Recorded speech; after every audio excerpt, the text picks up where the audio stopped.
L'abeille domestique, notre ami, notre allié.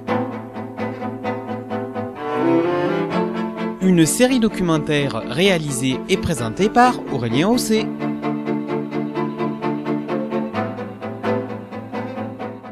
Bonjour, aujourd'hui nous allons parler des protozoaires pathogènes et des champignons parasites de l'abeille domestique. Côté protozoaires parasites, mentionnons le Malpighameba mellifecae. C'est un être unicellulaire, parasite, qui provoque l'amibiase. C'est une maladie qui infecte en fait les tubes de Malpighi, l'équivalent des reins du mammifère chez l'insecte, c'est-à-dire ce sont les unités constitutives de l'appareil excréteur. La contamination par Malpighameba mellifecae se fait par voie buccale. Le parasite se multiplie ensuite rapidement dans la lumière des tubes de Malpighi des abeilles adultes où il produit des kystes. Ces kystes sont ensuite excrétés et sont ingérés éventuellement par d'autres abeilles dans lesquelles ils éclosent et se développent au niveau des intestins. Ce protozoaire unicellulaire parasite perturbe ainsi l'excrétion des abeilles adultes. Les signes cliniques sont simples et sont ainsi d'ordre digestif, comme par exemple un abdomen gonflé ou encore la diarrhée chez l'abeille. La colonie d'abeilles domestiques atteinte de l'amibiase souffre généralement d'un affaiblissement général. Présent mais peu répandu en France, ce protozoaire Malpighameba mellifecae peut aggraver la nosémose. Il n'y a aucun traitement connu à l'heure actuelle contre l'amibiase des tubes de Malpighi. L'abeille domestique connaît un autre protozoaire parasite, à savoir le Trypanosome Cretidia mellifecae. C'est un être unicellulaire flagellé, parasite, qui se développe lui dans le tube digestif de l'abeille, mais semble, d'après la littérature, ne pas montrer une importante pathogénicité.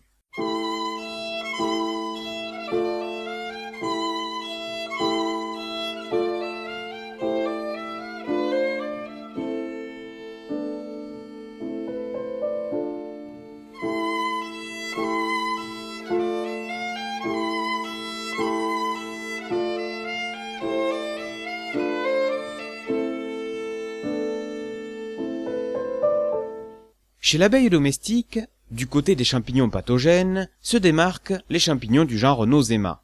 Le Nosema est un genre de champignon microscopique unicellulaire. C'est un parasite intracellulaire obligatoire. Il affecte le tube digestif des abeilles adultes, quelle que soit la caste, ouvrière, mâle ou reine, engendrant une maladie, la nosémose. Maladie contagieuse à déclaration obligatoire en France, elle est répandue dans le monde entier, mais se développe a priori particulièrement dans les pays au climat tempéré, aux hivers longs et humides. L'abeille domestique européenne, Apis mellifera, doit faire face, pour être précis, à deux espèces.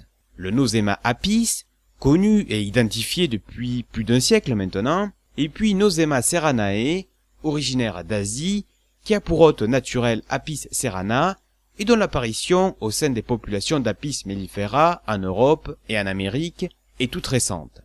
Par exemple, il faut savoir que Nosema serranae a été observé pour la première fois en Europe en 2006 par des chercheurs espagnols. D'après la littérature, en 2011, 85% des ruchers espagnols étaient atteints de nosémose. Toujours d'après la littérature, Nosema serranae n'est pas dangereux partout au même degré, sans doute en raison des températures ou de la race d'abeilles, puisqu'il s'avère qu'Apis serrana a adapté son comportement et vit en équilibre avec ce champignon pathogène.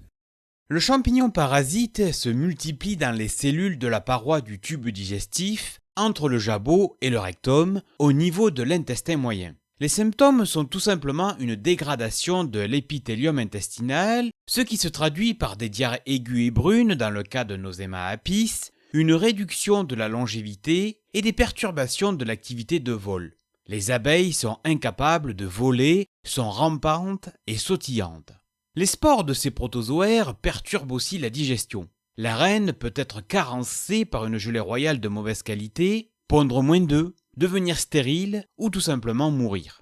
Les ouvrières ne peuvent pas assimiler la nourriture correctement, consomment plus de miel et de pollen, ont une défense immunitaire affaiblie et sécrètent une gelée royale de mauvaise qualité affectant le couvain et la reine. Les mâles sont eux aussi concernés et peuvent être carencés et affaiblis. Si de nombreuses abeilles sont touchées, Nosema peut entraîner la perte de la colonie. Le mode de propagation est très simple, quoique pas encore totalement compris pour Nosema serranae. Cette propagation repose sur les spores. En effet, les abeilles atteintes de nosémose vont déféquer sur les cadres à l'intérieur de la ruche alors que leurs fesses contiennent des millions de spores. Les ouvrières s'infectent en nettoyant la ruche ou en consommant de la nourriture contaminée. Enfin, il faut savoir que le traitement contre noséma repose sur l'utilisation de la fumagiline, un antibiotique approuvé, et une désinfection des rayons et du matériel. Une étude scientifique publiée fin 2018 montre qu'une cure de pollen de tournesol protégerait Apis mellifera de Nosema serranae. D'autres études sont envisagées à ce niveau afin de comprendre les mécanismes de cet effet positif.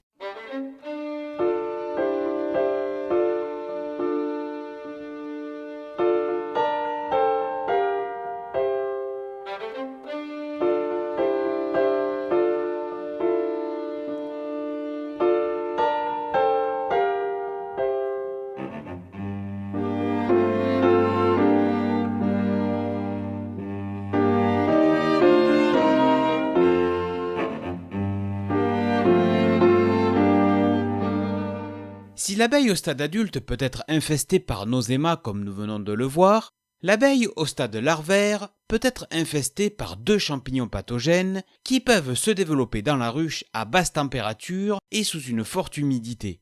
Il s'agit d'Aspergillus flavus, responsable de l'aspergillose, maladie dite du couvain pétrifié, dont les larves momifiées sont très dures et plus petites que celles de l'ascophérose, et Ascophaera apis, champignon filamenteux, responsable de cette maladie, l'ascosphéros, pathologie identifiée au début des années 1900, pathologie dite maladie du couvain plâtré, caractéristique des larves momifiées après operculation. Une baisse brutale de température de 5 degrés Celsius au niveau des jeunes larves au stade de l'operculation entraîne un tel développement de mycose. Des morceaux de larves momifiées peuvent se retrouver dans les tiroirs à pollen et deviennent le cauchemar des apiculteurs. Ils ont la même densité qu'un grain de pollen et rendent ainsi le tri très difficile. Il est aussi possible d'observer les mycoses sorties par les nettoyeuses sur la planche d'envol de la ruche ou sur le plancher de la ruche. L'ascosphéros est présente dans le monde entier. Certaines races d'abeilles y sont plus sensibles que d'autres, comme les abeilles noires locales, si elles ne sont pas sélectionnées pour leur capacité de nettoyage.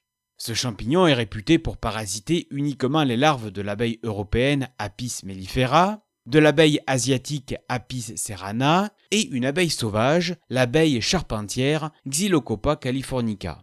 Les larves ingèrent les spores pathogènes à tout âge. Généralement, d'après la littérature, ce sont les larves de faux-bourdons, des mâles, qui sont atteintes en premier, puis les larves d'ouvrières, voire celles des reines.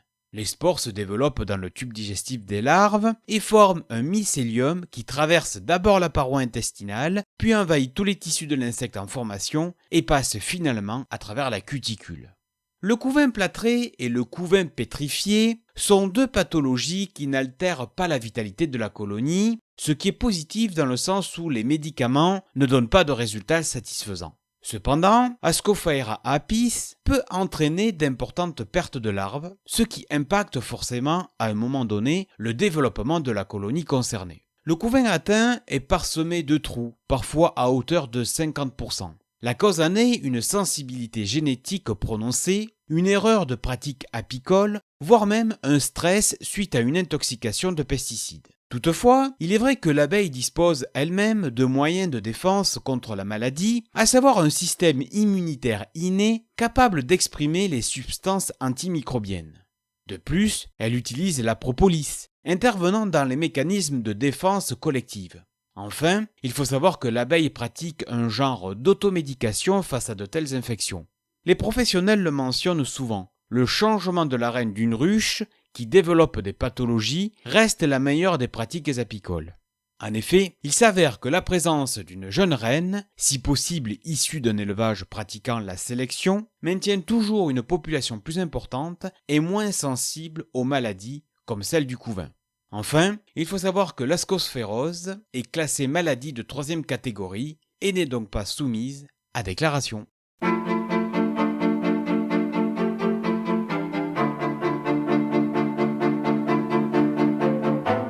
C'était l'abeille domestique, notre ami, notre allié. une série documentaire réalisée et présentée par Aurélien Hosset.